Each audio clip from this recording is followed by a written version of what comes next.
Good morning and welcome to CrossPoint Online. My name is Austin. And I'm Allison. And we're so excited that you chose to join us. If today is your first time, Allison, tell them why it's important to sign up. Well, we do give a donation. Yeah, $5. To one of our local charities that we support here in Maysville. Yep. And that goes through your name. So Yep. we would love to be able to do that. Yeah, absolutely. And also, if you sign up, Chad will reach out to you. It's just a very easy way to get connected, ask questions about the church. Yeah, absolutely. Or whatever. And if it is your first time, we are so excited that you chose to join us today. Yeah, absolutely. And then also, you want to tell them why it's important to share the stream? Well, I always say this is kind of like my thing. 20th week sharing, and today's just that day that your mom, your sister, your friend, your coworker clicks on it and watches with you today. Yeah, so it's super absolutely. important to share that. Do we have a goal today, Austin? We can make one. Let's make one. All What's right. your goal? I would like to see 20 shares. Okay. I think we can do that. Yeah, between all three service times of 9:30, Okay. 11:30, 7, let's do 20. Okay, cool. All right. So share the stream today, please. And speaking of inviting friends to church and sharing the stream, we have a big Sunday coming up. We're like a month away. Would that be Easter? It would be Easter. And so Easter is a great opportunity to invite your friends to church. You never know of Jesus and his resurrection, what that might do for somebody.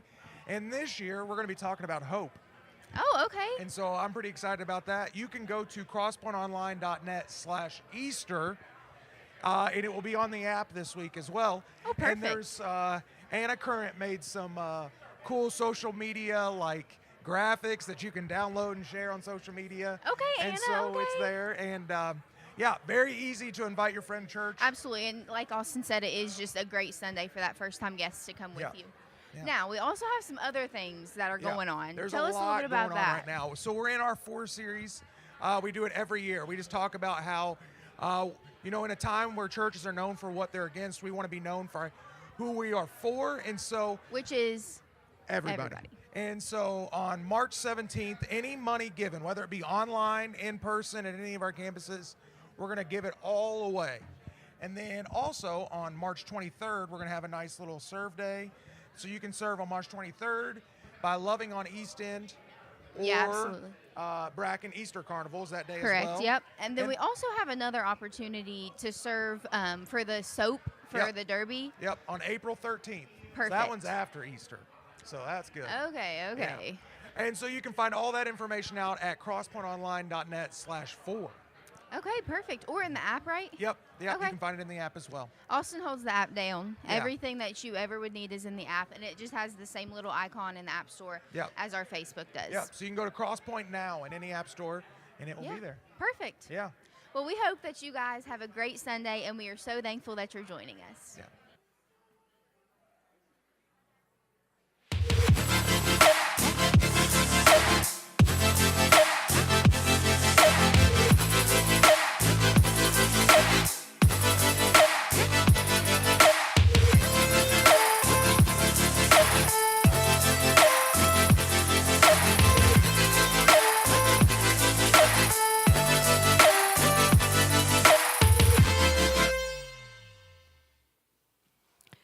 Well, good morning. My name is Lexi Burns, and I want to welcome you, whether you're here joining us in the room, online, down at Easton, or at our Bracken campus.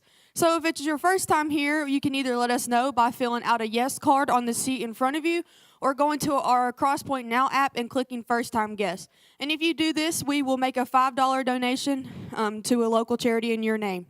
Also, I don't like to brag, but if it's your first time, it's always a treat when I'm up here hosting. So you never know what I'll say. So we have some things coming up this month. So on March 12th, we have our How to Read the Bible class. So whether you have never picked up the Bible in your life or you have always read the Bible, join us, sign up as well on the Yes card or our CrossPoint Now app, and this will be just a class for us to learn how to dive deeper into the Bible and apply it into our life. So, until March 17th, Kid XP has a good little donation for our 4 series going on. So out in the lobby, you may have noticed a bin. They will be collecting cans in this, so you can donate some cans, parents, or even if you don't have a kid back there. Everyone has canned goods in their pantry. we can donate at least one. Help the kids out. All right. As we started our 2024 series, me and Chad got in a little argument. Well, he says on stage we're for everybody, okay? But I was wrestling with this. So, as I just said, out in the lobby, we have the bin that the kids are collecting cans in. But some people have put trash in the bin. Are we really for them? I mean, and they said, well, Lexi, how can we make it to where people don't put trash in there? That's a big sign. Come on. But Chad said we're still for them no matter how much trash they put in there. So I prayed about it, let it go. Driving to school, I drive the AA. And when I'm in the fast lane, people drive like 5 miles per hour under the speed limit, or exactly the speed limit. It's the fast lane for a reason. And Chad, since he's an Ohio driver, he understands that because you know how Ohio drivers are. He said he can work on that with me as well, but we're for them as well. Lastly, as I'm wearing my blue today, I don't like Louisville fans. Tails down. And as Kevin Orm said, amen, I don't like Browns fans either. But we are for everybody, as we really say we are, all jokes aside. So as you stand to worship with us this morning, I have a little scripture to get us set for today. So in 1 John chapter 4, verse 11, it says, "Dear friends, since God so loved us, we also ought to love one another." Please stand and worship with us today.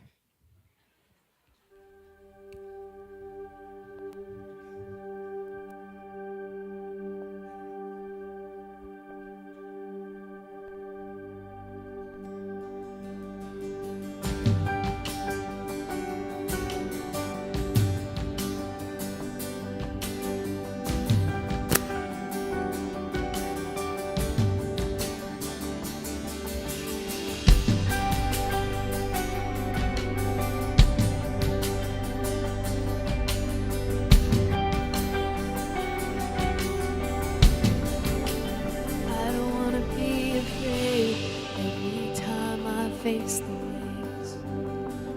I don't want to be afraid. No, I don't want to be afraid.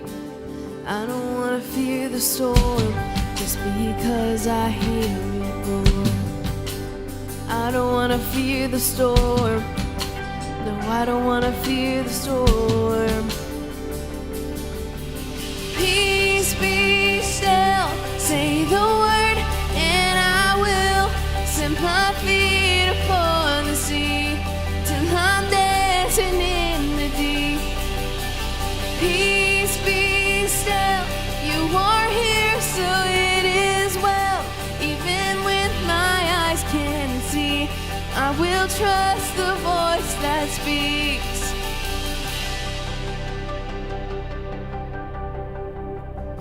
So I'm not gonna be afraid, 'cause these waves are only waves.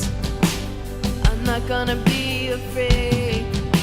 No, I'm not gonna be afraid. I'm not gonna fear the storm. You are greater than its roar. I'm not gonna fear the storm. No, I'm not gonna fear it all. Yeah. Peace be still. Say the word, and I will send my feet upon the sea till I'm dancing in the deep. Oh, peace be still. You are here, so it is well. Even when my eyes can't see, I will trust the voice that speaks. Peace, peace, yeah, over me, yeah.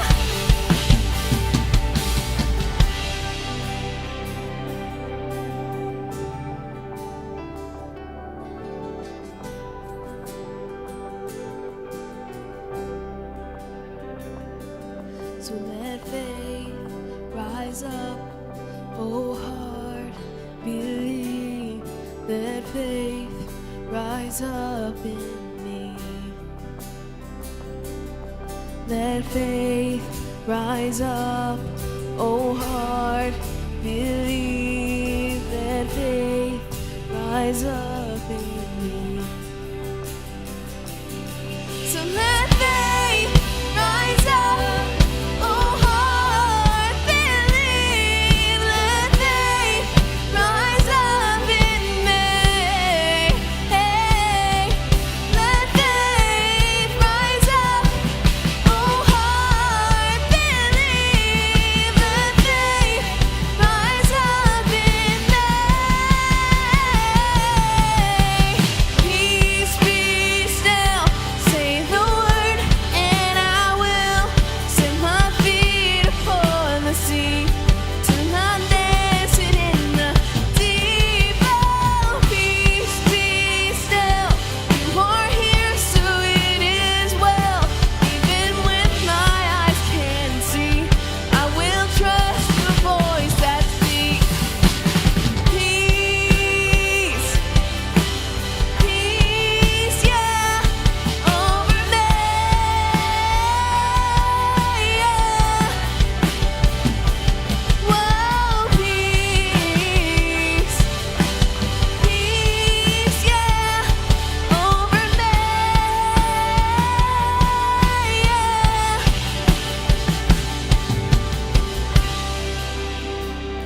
Now let's lift up a clap of praise and celebrate this morning.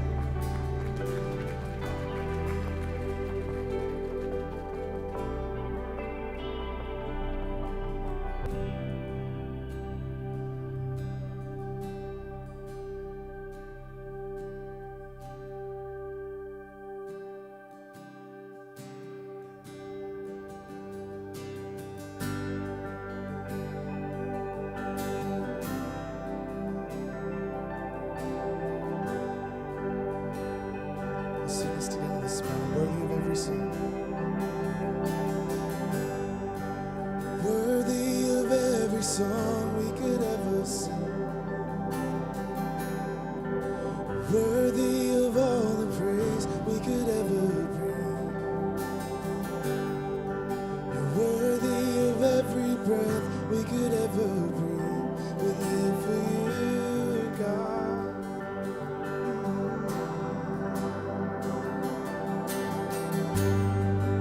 Jesus, the name above every other name. Jesus, the only one who could ever save. You're worthy of every breath we could ever breathe. We live for you. We live for you. We sing holy, holy. There is no one like you. There is none beside you. Open up my eyes in wonder. Show me who you are and fill me with your heart and lead me in your love to those around me.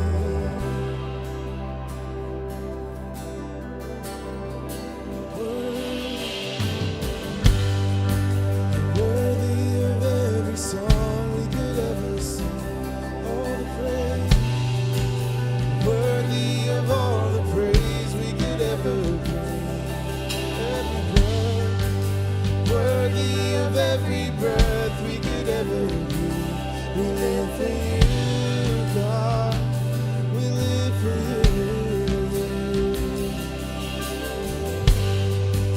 Jesus, the name above every other name. Jesus, the only one who could ever save.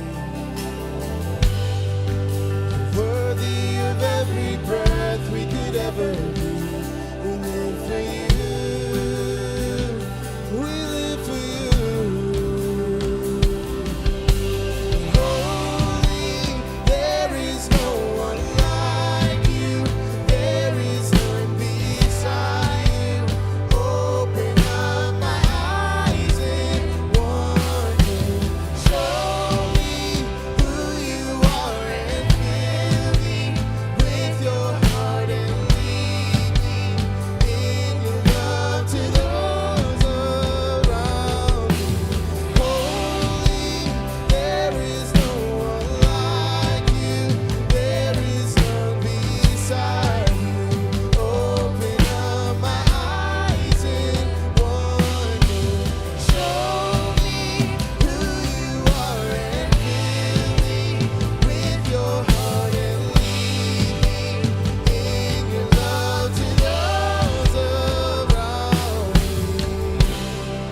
ever respond.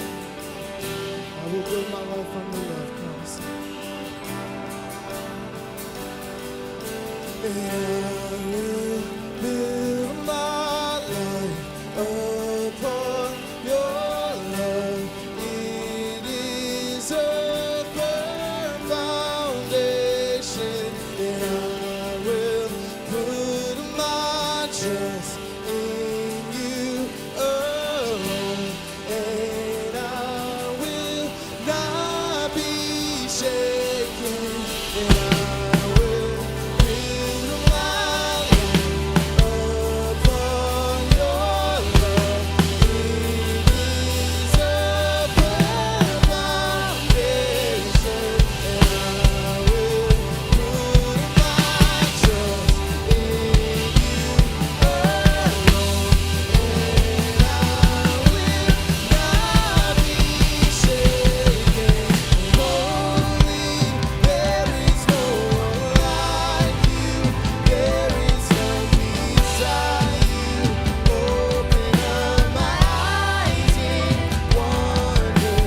Show me who you are and fill me with your heart and lead me in your love to those around me.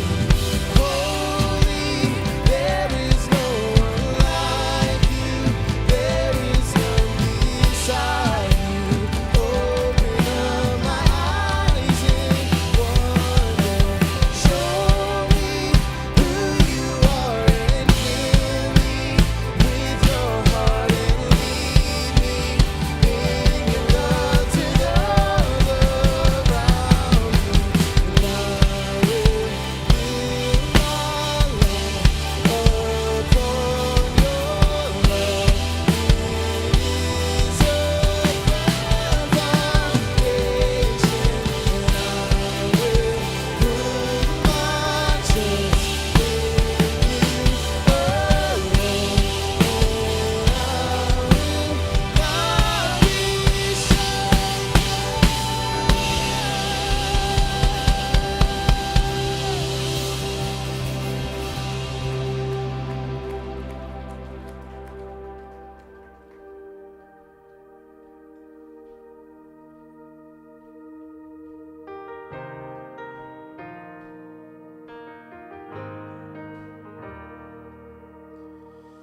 I'll never be more loved than I am right now.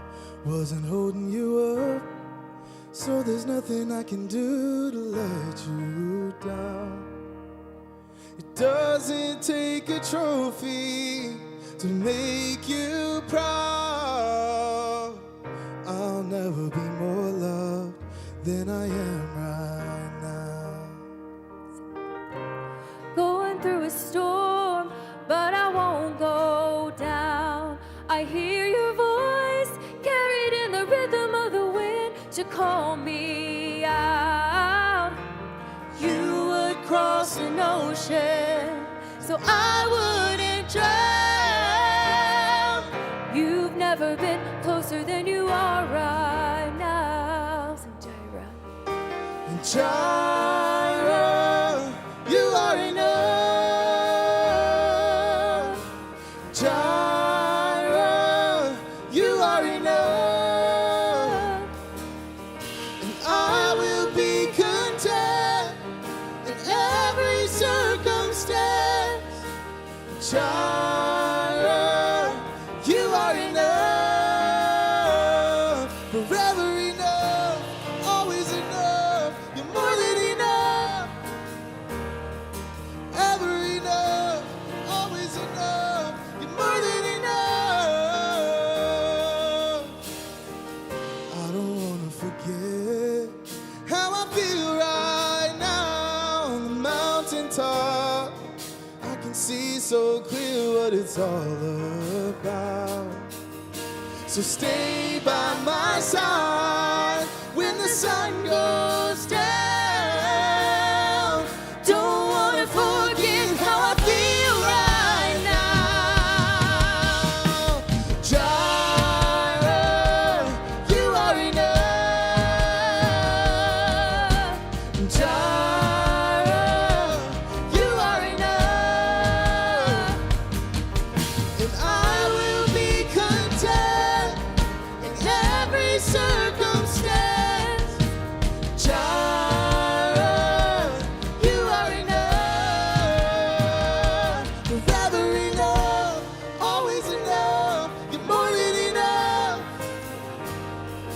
forever enough, always enough. You're more than enough. I'm already loved.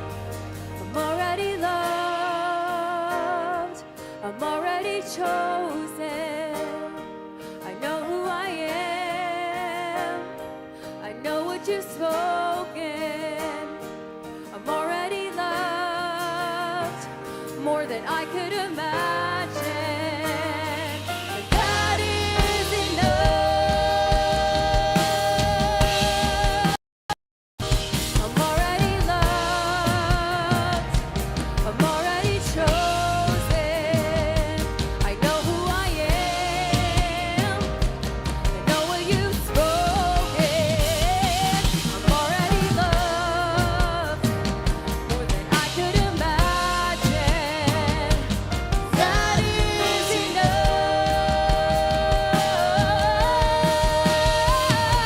I'm already loved. I'm already chosen. Sing it.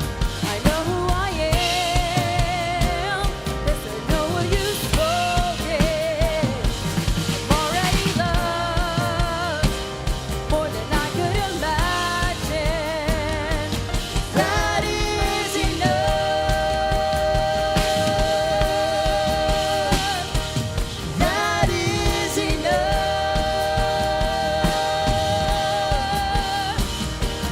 That is enough.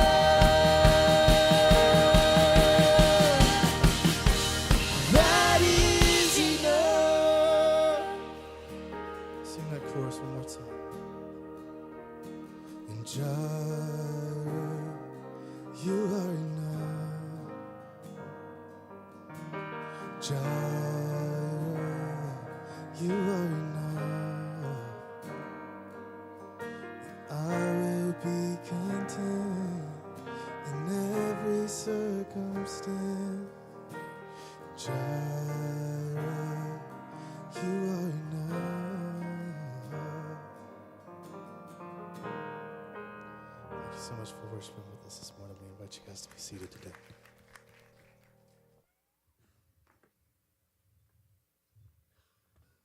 Jesus dared his followers to pray, "Thy kingdom come, thy will be done, on earth as it is in heaven."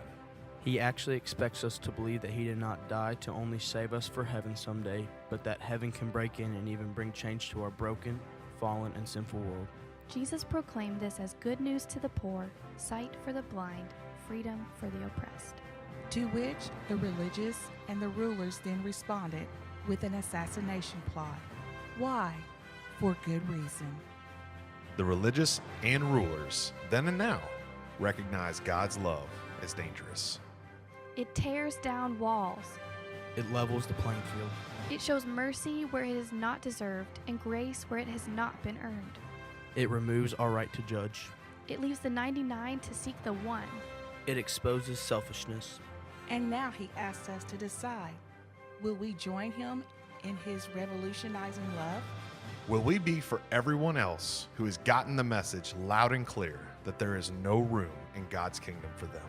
Will we join him in being the answer to that prayer, "Thy kingdom come, thy will be done, on earth as it is in heaven"? If so, then these three words will be more than a motto. They could spark a revolution. We are for.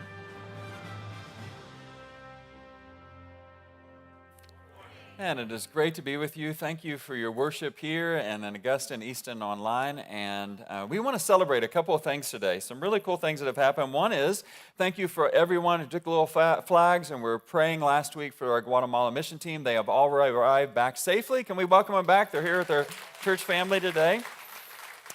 And then last Sunday night in our Student XP service, Pastor Stephanie, we got to celebrate with the students there a baptism of Maya Buford. And she's over here on camera. Let's celebrate and make some noise for Maya today for stepping up and being baptized. And if you were here on Wednesday night, wasn't it an incredible time of worship on Wednesday night? Man, you all did really opened yourselves up. I want to thank Candace Eichbush and Laura Jefferson for helping make room for people to pray. And we just believe that God has worked in that night and is going to continue to work. And can we thank all those who made that happen? They did an amazing job. And I want to lastly just thank a small group. Johnny and Molly Ruick and Sue and Terry Howard's small group came in and served the meal and gave everybody who usually serves at Celebrate Recovery a break and provided everything. And we are so grateful for them stepping up. Let's thank them. All right, I changed things up just a little bit. Nobody knew I was going to do this, and everybody loves it when I do that. And just would you do me a favor real quick? If you're in Augusta, Easton, or right here in this room, would you just stand up real quick? I have one question that I would love to have. Go ahead, don't be afraid. It's okay. Stretch your legs a little bit. An open-ended question. Wherever you want to go with it is fine, but look at somebody around you. If you don't know them, introduce yourself, because that's just polite. And then after that, answer this question. Who are you following? And I know we're all following Jesus. Let's skip that one. We'll get to that in a minute. Who are you following other than Jesus? Just talk amongst yourself real quick here. Online, we'd love to see you comment real quick. Who are you following?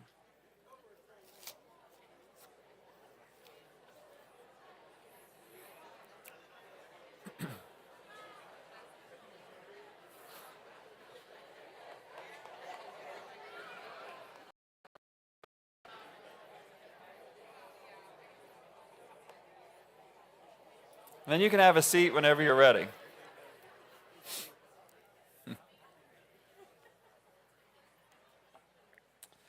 So wherever you are watching today and joining us, feel free to just shout in this part of the message your answers out loud. Like, who would you say is the most followed person in the world, social media-wise? Taylor Swift. Yeah, that is who I guess too. That is not true. She's several million behind this person. Anybody else have a guess? Selena? No, that's a good one though. No. The number one most followed person in the world across all social media platforms is this person. Does anybody know who it is? Let me see a picture. Portuguese football, soccer player, Cristiano Ronaldo. That's right, number one. He has 897 million followers. Put in perspective, Taylor Swift does not rule the world. She only has 534 million. Yeah, she's got a ways to go. I didn't know. Yeah, interesting. Have you ever heard of a guy named Jimmy Donaldson, I believe from South Carolina? He is better known as Mr. Beast. Anybody heard of him? Yeah, if you don't know who he is, there's some fans. He's not going to be here, but I do have a video clip. Watch. This lets you know what he does. I'm going to spend the next 50 hours buried alive in this coffin. Probably the dumbest thing I've ever done. Boys, seal me up! Welcome to my coffin. I have a camera here, and down by my feet. Oh my gosh. Do you know how much he makes a month? Anybody have a guess? He makes $3 to $5 million a month. You couldn't pay me $3 million to be buried alive. Could you? I couldn't. I can't do it. He was like 50 hours he was buried in there just so he can make. Good for him. I'm happy for him. Mr. Beast, you're a beast. Next one, my daughter helped me with this one. I wanted to know kind of somebody who was famous on the tickety-tockety. Anna loves it when I call it that. So I'm like, Anna, who's somebody famous on tickety-tockety? And she's like, Dad, they don't really do dances anymore. They do like vlogs and those kind of things. But I'm like, well, give me a dance. Give me somebody who's dancing. And she's like, well, Charlie D'Amelio. Anybody heard of her? Yeah, so here's a little clip for her so you can see what she does. Trust who? Trust me and I can set you free. There she goes. If your man can't straight yeah. She lip syncs and she duck lips. You know? I mean, I'm going to do this so we can raise for money. You know? Be the dancing idiot pastor on there. Go viral. You know? She started when she was like in 8th grade. She was a year or so ago, 2022 I think it was, she won Dancing with the Stars, you know. All because she started lip syncing and dancing on TikTok. You know, and I've been thinking about this week because I think that this whole social media thing may have like kind of redefined what a follower means.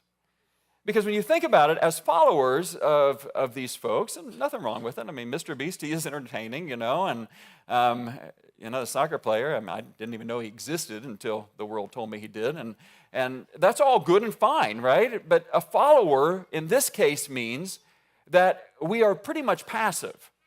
And we, as followers, watch somebody else live their life. We watch somebody else do something amazing or stupid. We watch someone else do something that's like, wow, that's inspiring, that's incredible. And so our job as followers is to hit the like and to make comments. And the more likes and more comments that the people that we follow get, the more money they get. And so the ones who reap the benefit are the ones who rightly should, because they're the one living life. They're the one doing something, while the rest of us are in kind of this passive mode as followers. But Jesus, in his ministry, he came along and he said, following actually means that you do something. Following actually means that you're not passive, you're actually active. We talked about this last Sunday. The kingdom of heaven is not about territories or bloodlines or thrones. The kingdom of heaven is about wherever God's light breaks into the darkness, and it is active. If you had one word to sum up the kingdom of heaven, it is active. It is action, bringing light wherever in this world we see darkness. And so Jesus, I believe, is calling us to have a fresh view of what it means to be a follower. Because I don't really think he's interested in having a few likes and some comments. He's calling us to something that allows God's kingdom to be active in our lives in such a way that it can't be contained.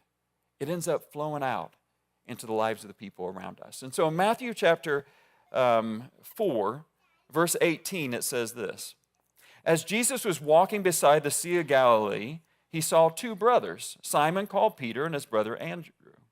They were casting a net into the lake, for they were fishermen. Come, follow me, Jesus said, and I will send you out to fish for people.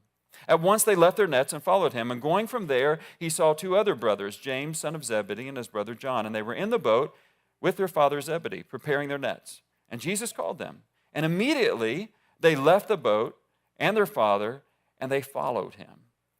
I'd like us to just consider this today, that 4 means that the kingdom of heaven breaks in on our lives and through our lives when we not only believe in Jesus, but we follow him in an active sense.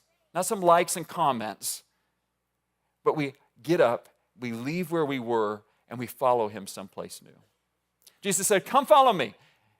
As soon as he announces that this kingdom of heaven, as we read last week, has already come near in him, that the light is breaking in on the darkness in the land of darkness, in that land of the darkness, the first thing Jesus does is he calls 4 fishermen, Peter, Andrew, James, and John, to come and follow him.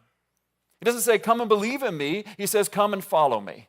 And then I'll show you whether or not I'm worth believing in. Come and follow me. Come and see.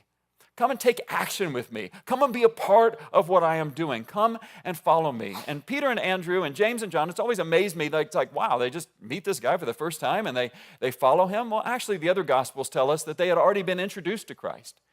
They had been following him in the social media sense. They've been watching him. They've been keeping up on his story. Peter had even experienced a healing through Jesus in his family.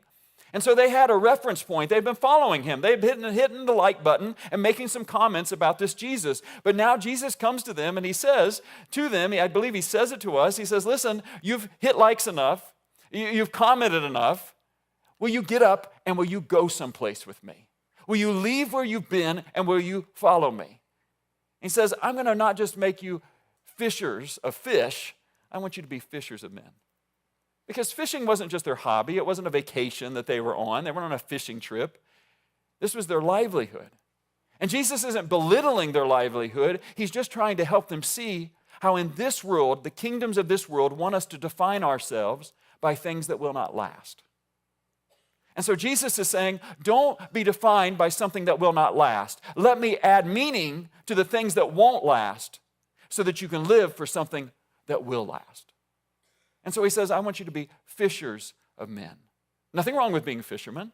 There's nothing wrong with that at all. That's a great way to make a life, to provide for your family. It's necessary. It's needed. We all have to have a job. But Jesus says, listen, you were made for more than just being fishers of fish. Because what happens one day when you can no longer fish? What happens one day when you die and there's no more fishing? What happens?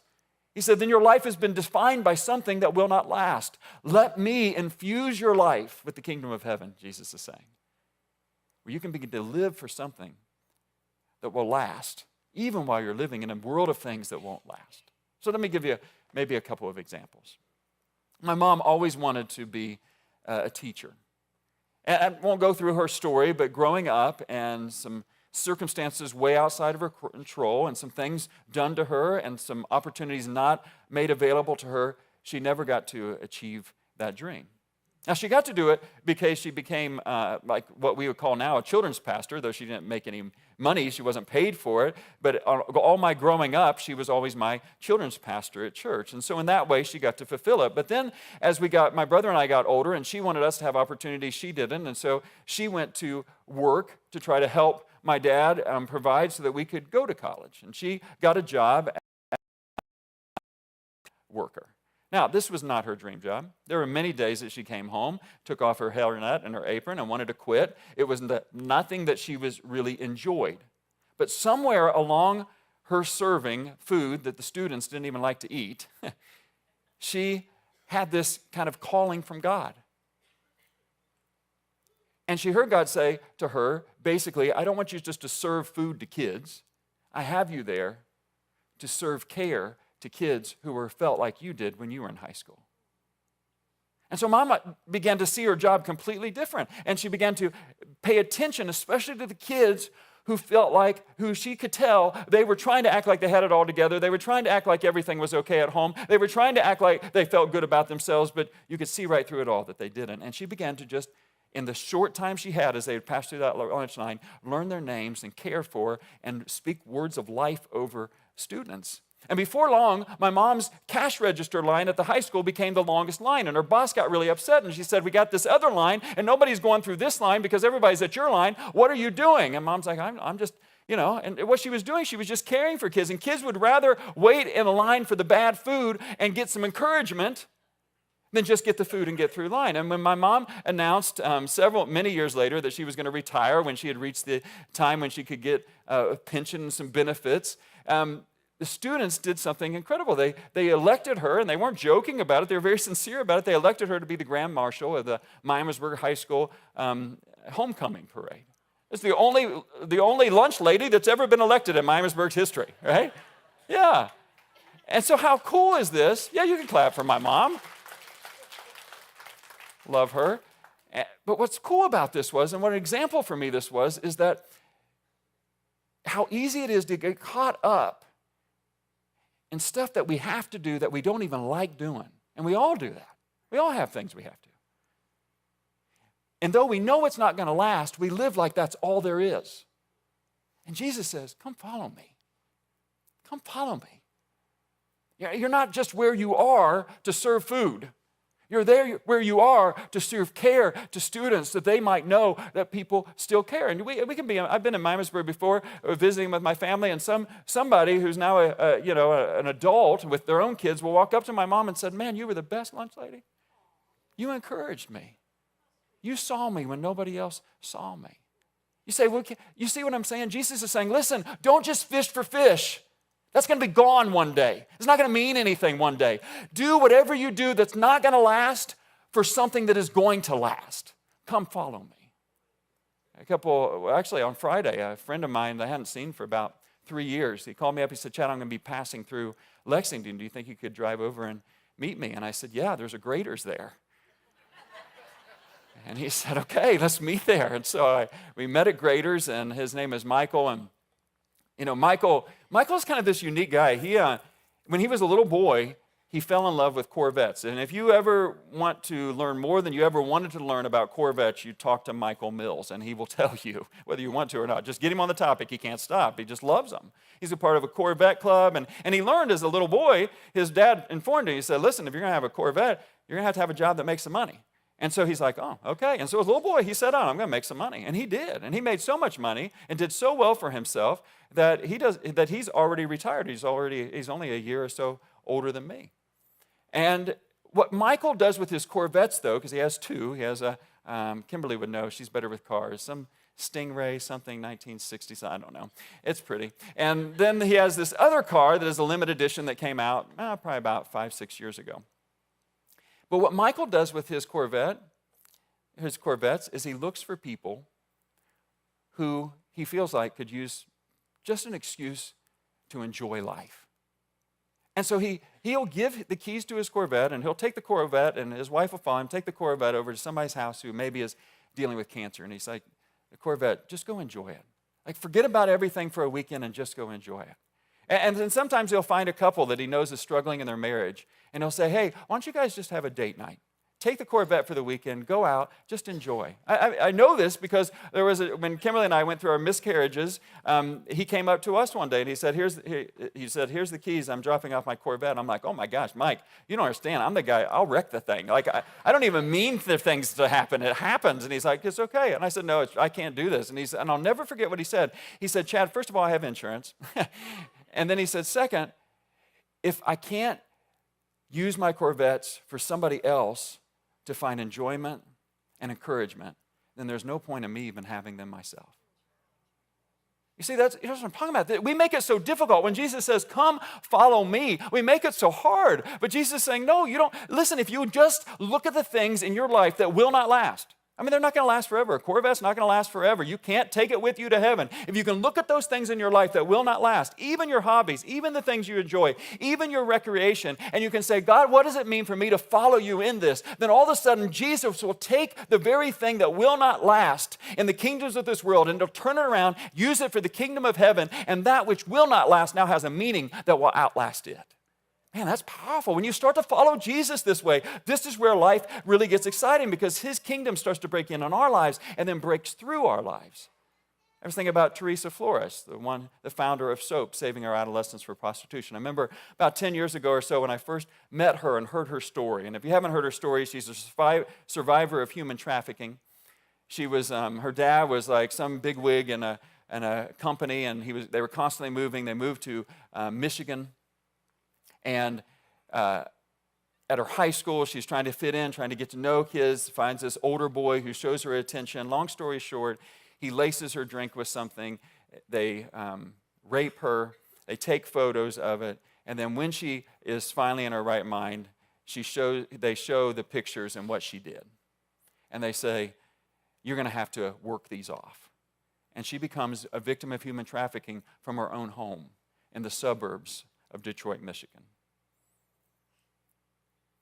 And she said the one night they left her for dead in a hotel in Detroit, Michigan. And somehow she survived, and she met this lady that she calls her angel, who just showed up and saw her need and helped her. And she finally broke free of that. And she says one day she happened to be driving back through Detroit, Michigan. She was kind of having a panic attack, remembering all of this as it all flushed back as she had avoided that city for so long. And that's when God gave her this picture in her mind of SOAP, Saving Our Adolescents for Prostitution, taking a national hotline label, putting on a bar of soap, putting it in the bathrooms of hotels so that maybe somebody can find hope that she didn't have in the hotel. And she goes to big events like the Kentucky Derby, like we're going to do on April 13th, and helps people be set free. And every time I participated, somebody, last year, remember, the Lovejoys and the Hildebrands from our church family, they went to a hotel, they showed the missing children, and the clerk was like, yeah, I think there's 2 of them here. Like every time it's set free. And the point is this, that even your pain, doesn't mean God caused it. It's not that God caused it. That is evil. He would never do that to someone. It's not a punishment. But God says, you know what? The thing that the enemy tried to destroy you with and wants you to be convinced that that defines you forever, I'm telling you that I can even take your pain. I can take your regrets. I can even take your past that you're not proud of, and I can turn it around, and I can use it for my good and for the glory of God and people's lives, and heaven can break in on your pain if you won't be defined by it, but you'll let me redefine it. Amen? Man, that's something powerful that God can do. That the kingdom of heaven, it breaks in on our lives and it breaks through our lives when we don't just believe in him, but we follow him. Because Jesus didn't say to these first disciples, he didn't say, hey, come and believe in me. Hey, will you hit like? Will you subscribe? You make some comments? Because that really helps. No, why don't you come follow me? Come and live this life with me. Let me live my life in your life. Let me break in on your life. And as you do that, then you'll start letting me flow through your life. And the kingdom of heaven will start breaking out everywhere, even among fishermen, as people begin to be drawn to the light, Christ himself. Do you believe in Jesus? or do you follow him? It's an important question to ask because James chapter 2, verse 19 says, the demons believe in God. Did you know that? Demons believe in God, and they shudder in fear. So obviously, Jesus is calling us to do more than just believe in him, just give mental assent to him. Yeah, I believe in you. I like you, Jesus. He's calling us to follow him. Do something the demons wish they would have done. We follow him. And I'm so thankful that you are a church that is willing to do that. You know, this week I was thinking about the emergency shelters because this is all still new for us. We're still getting used to this, getting in the rhythm of what it means to have these emergency shelters and work with the Welcome House. And this week there is this, and they're already moving on and everything, but this beautiful elderly couple who, man, and I felt for them because I could see it. It could happen to us.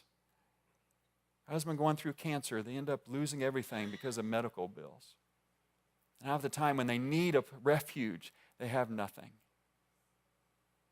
And I thought, you know what? What if everybody in this church family would have listened to all the voices that said, you can't do that. The city will never allow it. You'll never be able to build it. You'll never be able to provide for it. You'll never get insurance for it. You will never, you will never, you will never, you will never. And I believe hell just loves us to bow down to the voice of you will never and become defined by things that won't last in this world, so we miss out on what God can do when we let him in. Amen? And I thank God that you're a church that's been willing to do that. I think about stories that we hear weekly at Celebrate Recovery. And those stories have been changing my story over the last 4 or 5 years. I think about people who are willing to not just believe in Jesus. Like couples in our church family have said, yeah, our marriage is struggling, but we're not just going to believe in Jesus and like Jesus and comment on him. We're going to say, Jesus, what does it mean for us to follow you out of this struggle into new life in our marriage? And we're going to stick it out until you lead us there. There's a difference between believing and following. Believing, it stays where we're comfortable. Believing gets to let Jesus try to, make us holy where we want to stay, where we're comfortable, where it's easy, where we don't have to overcome our own pride, where we don't have to be humble, we don't have to ask for help. But when we start to follow, then we start getting over our pride, and we say, hey, I need help. Hey, I need somebody to help me. I need somebody to help me take steps out of this depression and out of this anxiety. I need someone to help me recover from my habits and my hurts and my hang-ups. And there's amazing, incredible things of God's kingdom that happens in a person's life and will happen through your life when you no longer are sitting in a church pew saying, I believe, I believe, I believe, but not following him to show that you believe, you believe, you believe. Do you understand the difference? It's one thing to believe in Jesus. The demons do that and they shudder. The question Jesus asked the first disciples and he asked us is, are you going to follow me any place? Because that shows what you really believe. And I'm telling you, be careful. I'm just going to warn you. If you follow Jesus instead of just believe in Jesus, it's costly. It's going to cost you something. If you don't want it to cost you something, then just believe. Be just like the demons and just believe. Don't follow him. You're going to risk something. There's the risk that you could lose something in this process. Jesus lost his life. All the disciples, they lost their life. It's risky. If you follow Jesus, I want to say it up front. I want to make sure you've read the fine print. There will be a cost and there will be risk involved. But man, the reward. You'll finally be living for something that will outlast all the stuff we have to live for that won't last. You'll start to see the kingdom of heaven breaking in where you live. You won't have to hear somebody else's story and try to believe that maybe God is real. You will start to experience and see and watch God work in your own life. And then you'll watch God work in other people's lives. And on those days when you get discouraged because you say, I don't know if I'm seeing God work in my life right now, you're like, oh, but God's been working through my life and he's touching somebody else. Oh, I can see God working. Man, it's powerful when you stop just believing and you start following. You know, a lot of times we talk about people in our church family who are a great example to us in that how they follow Jesus in taking 12 biblical steps, follow 8 principles that lead them into freedom that God has for all of us from habits, hurts, and hang-ups. And a lot of times we have on this stage shared the stories of those who have gone through that. But this year I was thinking, as we try to think about how to raise money for 4, which is coming up on March 17th, 100% offering giveaway. If you've never been here before, whatever is given online or in person that day, we give it all away to meet the needs to be for others in our community in a tangible way. And, last week we announced that our staff and our leaders of the church have pledged to give $16,800. Some more stepped up, and now they've pledged $17,100. So we only need everybody here to give $66. You say, I can't give $66. Can you give 66 cents? Because if you give 66 cents and somebody else gives $6.66 or 67 cents, and then somebody else gives $66, somebody else gives $660, somebody else who can afford to give more, gives $6,600. The next thing you know, together we can meet this goal, and again, before our community in a tangible way. But we don't want to just be a church that writes checks, right? Right? All right, good. Yeah, we don't want to be. We're just going to do that every week, until we get a wow, yeah, right, all right. We want to be a church that goes and makes 4 personal, where we get to look in the eyes of others, and we get to be the hands and feet.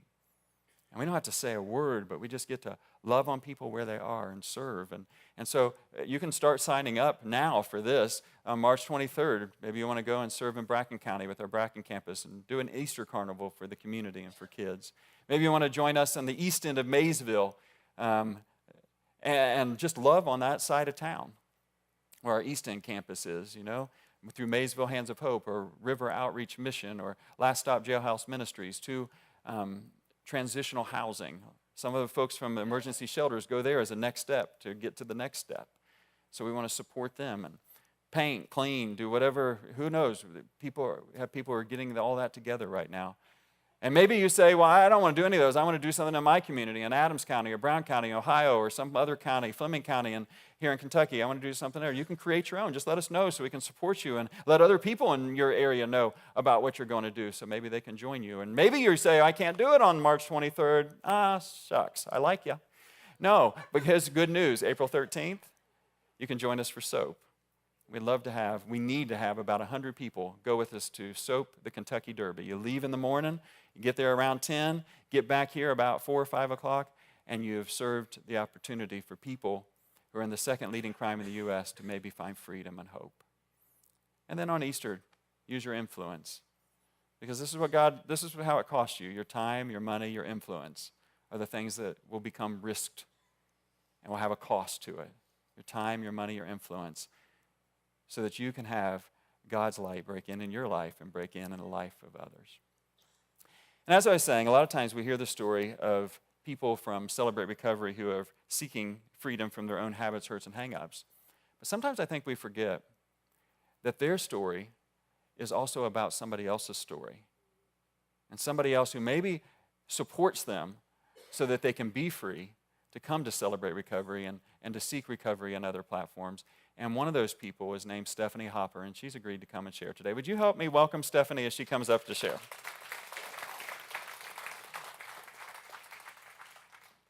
Thank you, Stephanie. He's going to thanks. There you go.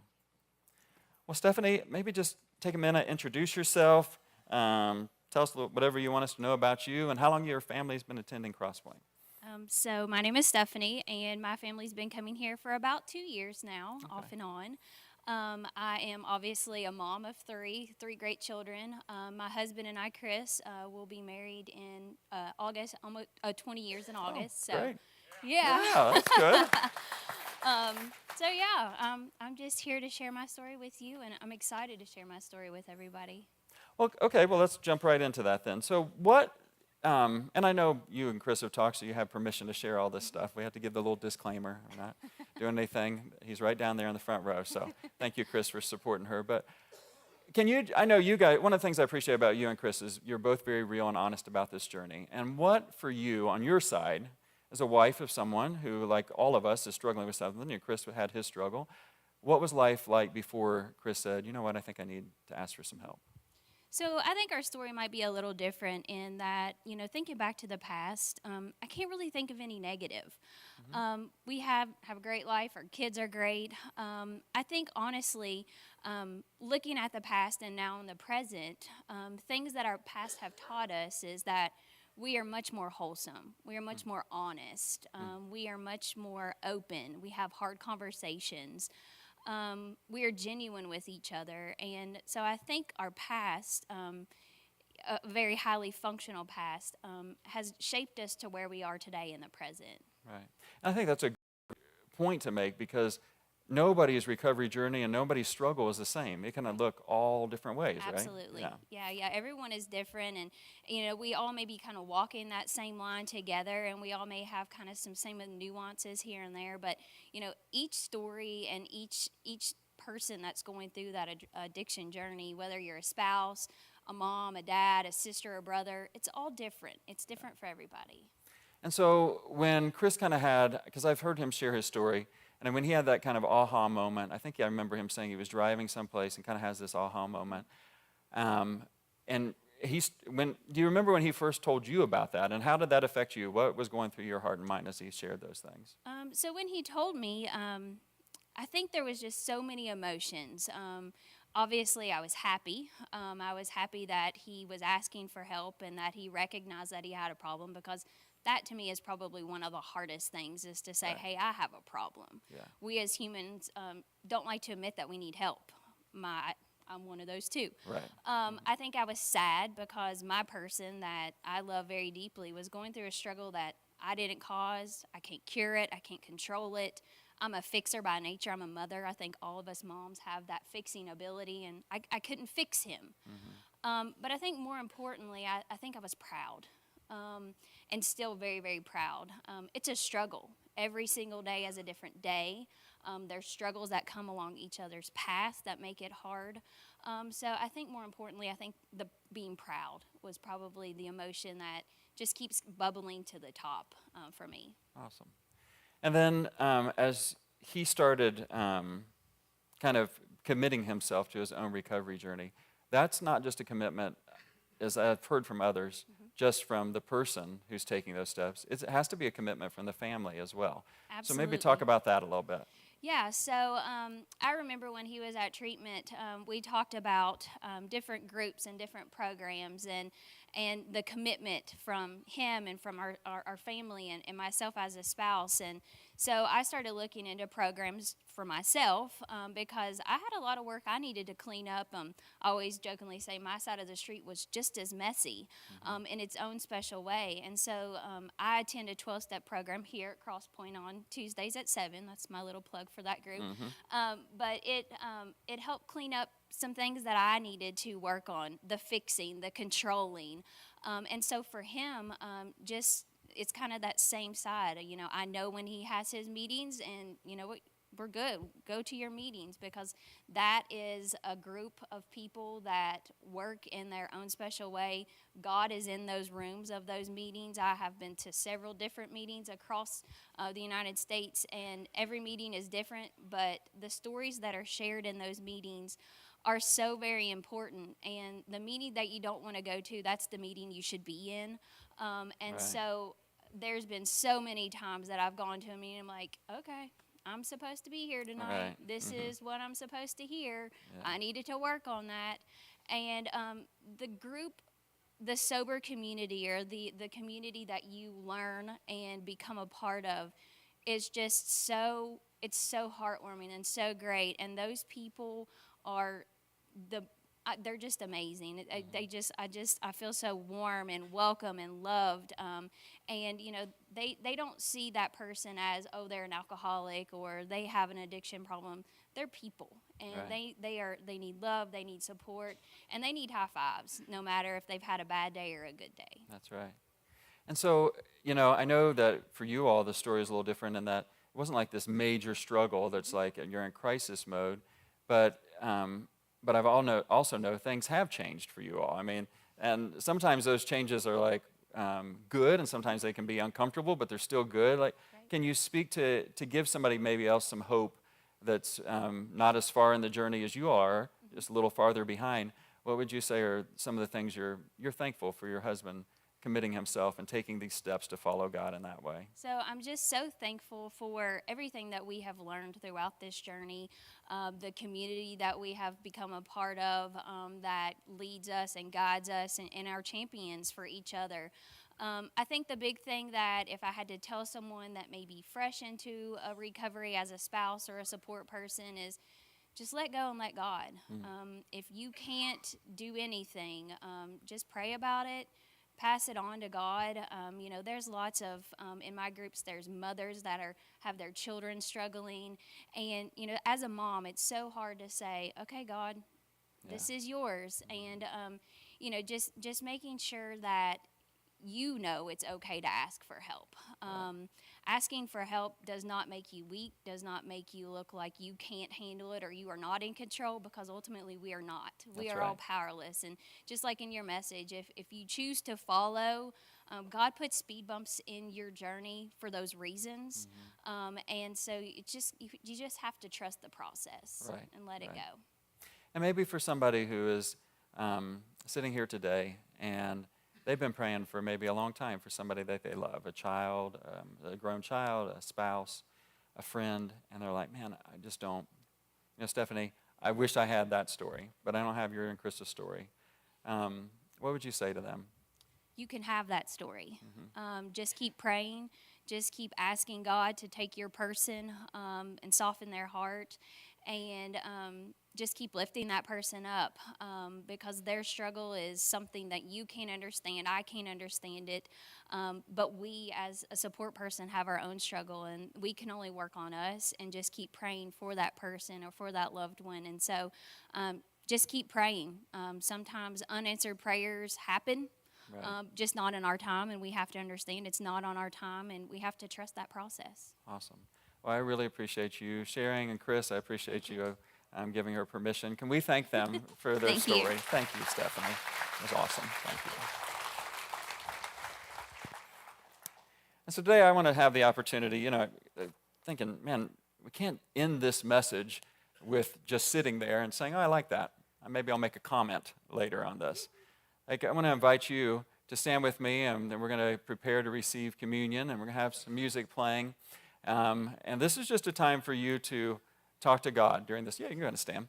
We're going to just talk to God. This is between you and him. And say, Lord, would you show me where there's an area of my life where I believe in you, but you're saying, hey, now trust me. Let go, like Stephanie said, and follow me. And I think there's no better way to do that than through communion. And so when you're ready, and there's stations in the back, and there's some up here, just come forward and receive a communion. And then would you take one of the 4 cards that we have here? This will give you everything you need to know and where to sign up for the service projects and all that. But this will show you everything that the money will go to. So come and receive, and then we'll receive communion together. So just hang on to those, and then we'll open them and eat and drink together.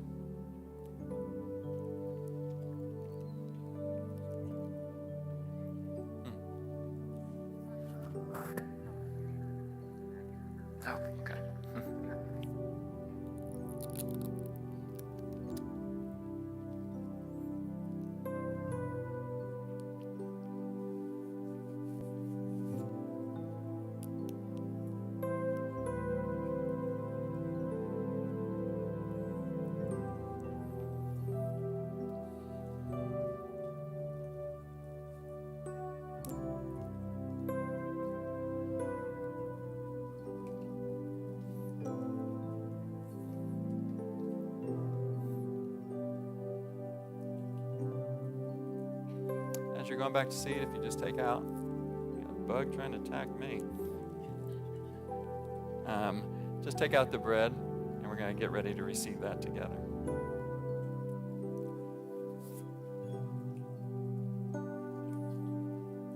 As you're preparing for that, we're reminded that Jesus, the night before he was crucified, he took out the bread and he gave his disciples a tangible reminder of how close he was, so that every time they ate, they'd be reminded that he is right there. He is with them. That when he calls us to follow him, he wants us to know that he will never leave us or forsake us in that following. He will always be there with us. And he said, take and eat this in remembrance of me. When you're ready, just take and eat. Remember him.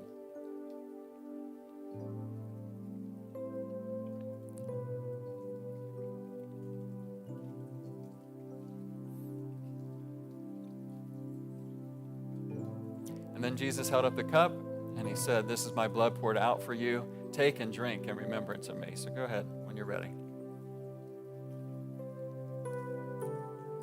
Heavenly Father, God, we thank you so much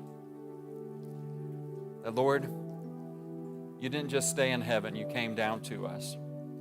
You didn't just live among us, you died for us. You didn't stay in the grave, you overcame the grave so that, Lord, your kingdom could break in on earth and it could last forever. And you have invited us as your church to be a part of it, to be a different kind of follower in this world, Lord, to be the kind of followers who don't just believe in you, but we follow you in such a way that you keep on being able to surprise us by breaking in with your kingdom into our lives. And next thing we know, even in areas of our life where we're like, I don't even know why I'm doing this, this makes no sense, I don't even enjoy this, you break in and you spread your kingdom and its hope and its love and its transformation to other people's lives. And we give you thanks for that. And Lord, we lift up March 17th and that offering and the things we're going to try to do to serve others for you. And then Easter, who we'll invite, we give that all to you, God, and ask that you would help us just to be sensitive to your voice and to follow you in that. In Jesus' name we pray. Amen. Thank you all so much for being here. I hope you come next week, and we'll see you then.